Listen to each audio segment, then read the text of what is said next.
Welcome to another The 7 Years War Battle Pack DLC preview, where I will play one of the new historic battles. Here we have all the new battles, 3 taking place in North America and 3 in Europe. I will be playing the Battle of Abraham's Plains between the French under Montcalm and British under James Wolfe. The battle decided the fate of Quebec and both commanders lost their lives. The weather is rainy, which will reduce visibility and reliability of the weapons, and I will be playing as the French and see if I can do better than Montcalm did in reality. Okay, here we are at the battlefield. Montcalm's units are now deployed here at the Abraham Heights. Behind them we have Quebec, which is the town we are supposed to keep in this battle, and in front we have the British Expeditionary Force under Wolfe. Historically, there was also French garrison force on the other side of River St. Charles, and in this scenario the said force is available here in the north, but it will take a lot of time for them to actually take part in the battle. Historically they didn't do it, and for this reason I will be trying to fight a delaying battle instead of a decisive field battle like the Montcalm did in reality. My plan is to use part of my force to hold the main goals here and to form a fallback line. I will use my Indian irregulars like Montcalm did in reality to harass the British flanks, and the rest of my units I will move forward to meet the British line, but instead of fighting an open battle I will start delaying and pulling back my force to attreat the enemy and allow time for the Bougainville reinforcements here to take part in the battle. And hopefully, if everything goes according to my plan, I will be able to fight the British from 2 sides, giving me the advantage and allowing me to keep Quebec in French hands. In this battle I have 2 artillery units, both are 3-pounders. I'm leaving them here in the back to support the fighting. They have sufficient range to fire along the Abraham Heights, which suits my plan pretty well.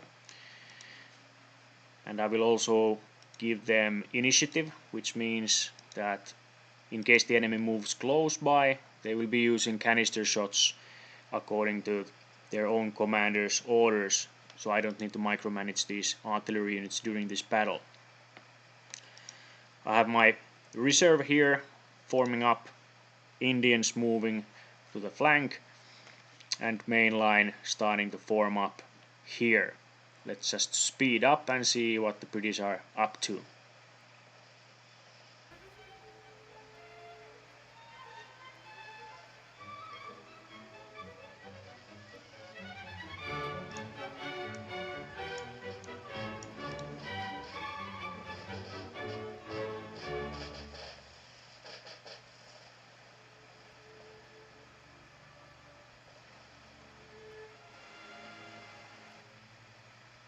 The British line is now starting to form up, facing mine.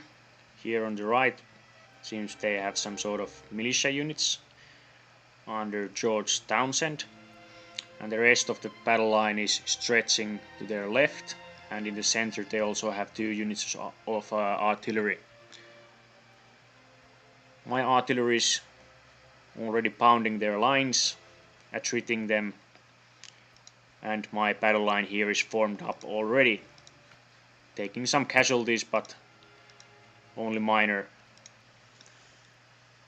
And the whole idea is to get the Bougainville in time from their left to engage before the British can overpower my center and overrun Quebec. The Indians are now starting to harass the enemy right flank. They are also under enemy artillery fire, but that artillery fire is away from the center, so better divert it this way. Let's move the Indians up front a bit and to force the British to react to this threat.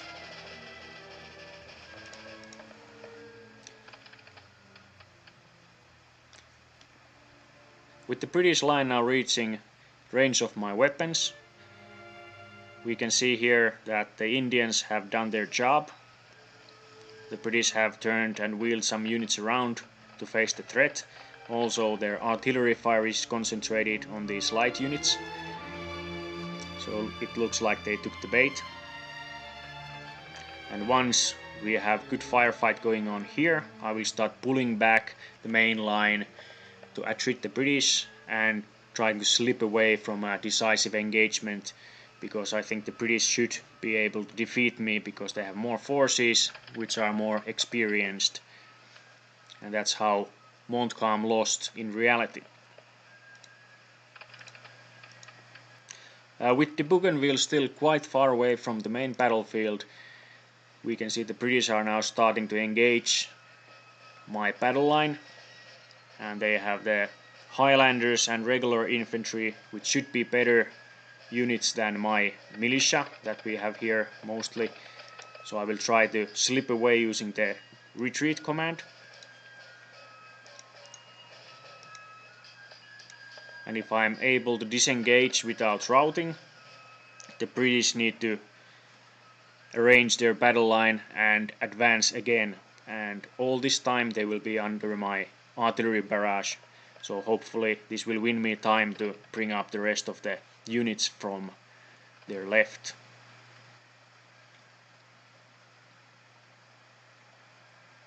Okay, it looks like the delaying battle actually worked. I have my units now disengaged here. The British have stopped to rearrange their battle line, and the first units from the Bougainville are now arriving. And to get them in place quickly, let's order them to fast march. This will be tiring for the units, but it doesn't matter at this point, because we will have the enemy caught in a crossfire, so I'm not trying to engage them in melee at all.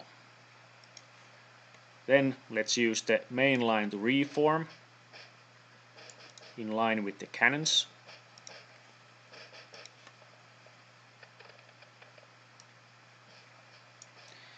And I will also use the reserve that hasn't been fighting yet to reinforce my left. And it's good time to disengage the Indians as well. And here you can see quite well my plan developing. The Bougainville reinforcements are moving here to engage the British left flank. I'm reforming my battle line to face the British here, and this will form this L-shaped battle line to engage the enemy from both sides. And hopefully that will be enough to force the British to pull back and retreat, and that should save Quebec for the day.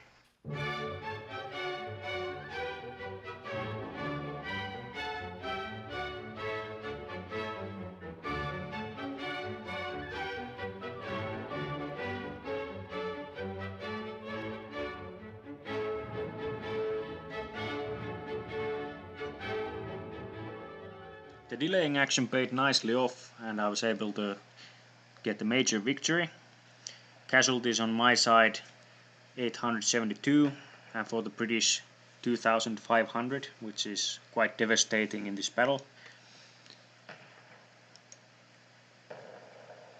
And looking at the stats of my units, it looks like the Indians did not do much, but the artillery was able to score quite good casualties on the enemy, and the reinforcements that actually decided the battle, they did some good damage as well. And the British, they basically lost